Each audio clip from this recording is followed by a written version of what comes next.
Don't believe Shakespeare. If you give your character the wrong name, it won't smell sweet.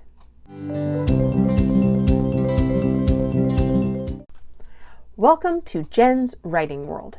If you have a story to tell, you are in the right place. Let's do it 10 minutes at a time.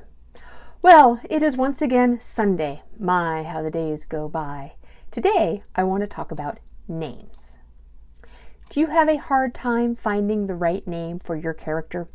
Do you just use any old name or maybe 3 X's as a placeholder until you can come up with the perfect name? In real life, parents have a hard time giving their babies names, and the characters in your book, well, they're like your babies, and it can be really difficult. No one wants to get it wrong. Scarlett O'Hara was originally Pansy O'Hara. Boy, that would have been horrible. And imagine if Call Me Ishmael was Call Me Marion. Nope, wouldn't work either. Let's discuss 5 ways to avoid giving your characters the wrong name. The first way to pick a name, and probably the easiest, is when you're writing along and a name pops out of your head and it's perfect right from the get-go. That does happen, especially if the characters who are telling you the story are very talkative and give you all the information you need. Also, it is possible for characters to grow into the name that you initially pick for them. So when you get to the end of the book, they have become the Bob, the Sue, or the Alfred that they need to be. The second way that you can find a great name is to go online and look up baby name lists. The advantage to using name lists on the internet is that you can put in the date your character was born. I was born in 1973. The most popular name for that year was Jennifer, and that's my name. Wow. So if you are writing a character who was born in 1973, you wouldn't want to call them Madison because that is a much more current name. I'm not saying you should name them Jennifer, but you might give them one of the other top names for that year. And that's the beauty of the internet. You can look for the baby names for any year that your character was born and make sure that you give them a name fitting of that year. Another way to name characters is using a description. I had a boy who was born in January. I named him January. I have a character in another book who is a villain. He lives in the woods, and I call him Branch.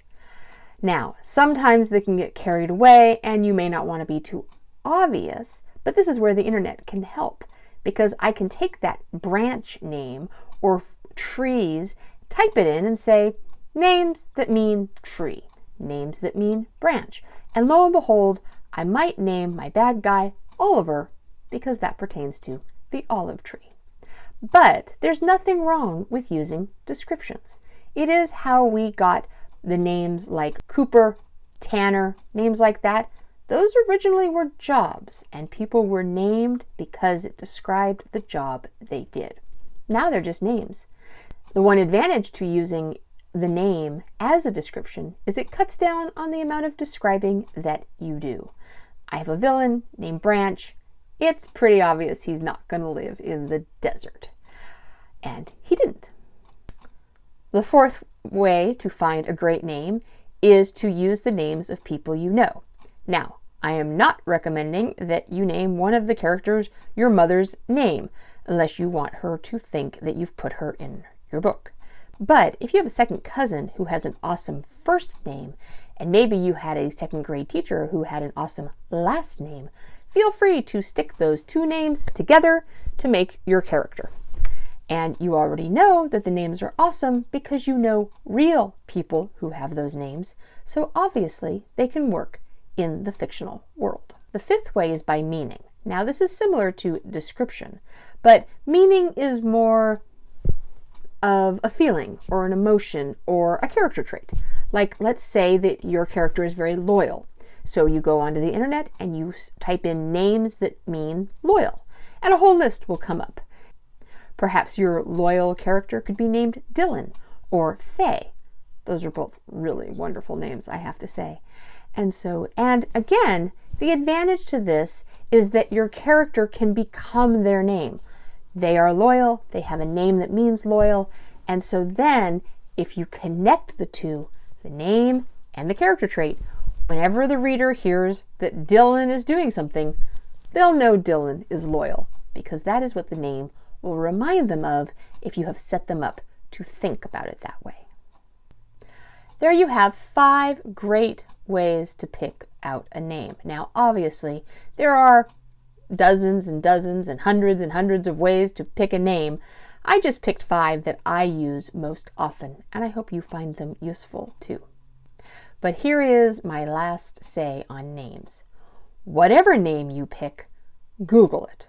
Not just the first name, not just the last name, but the entire name you have chosen, because it might be really awesome to you, and then you realize it's the name of an NBA basketball player or a US senator. Now, you're still allowed to use those names. You can't copyright names.